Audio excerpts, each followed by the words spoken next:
ကြောင့်တချို့လူတွေကမြေဝဲတာတတိဖြစ်သွားပြီးတချို့ကဘာလို့နောင်တရနေကြတယ်လဲ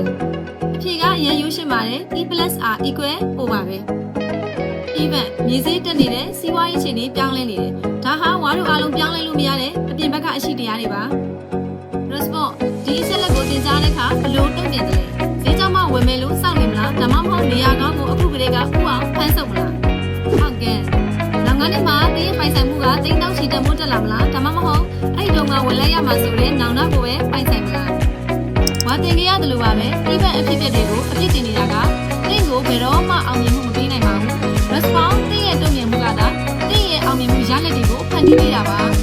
ဘာလို့သူရှိတဲ့ကတော့အခြေအနေတွေကိုအပြစ်တင်မဲ့စာအကောင်းဆုံးအကန့်ရဖို့အမြဲ response လုပ်လို့ရှိတယ်ဒီနေ့အဖြစ် millionaire mindset လို့ခေါ်တဲ့တစ်ခုခုရသွားမယ်လို့ညွှန်လင့်ပါတယ်ဒီနေ့ကစပြီးအခြေအနေတွေကိုအပြစ်တင်မဲ့စာအကောင်းဆုံးအကန့်တွေရဖို့ဝါတို့တို့ရှိတိုင်းနဲ့ဒူးပန်ကန်နဲ့ response တွေဖန်တီးလိုက်ရအောင်ရှင်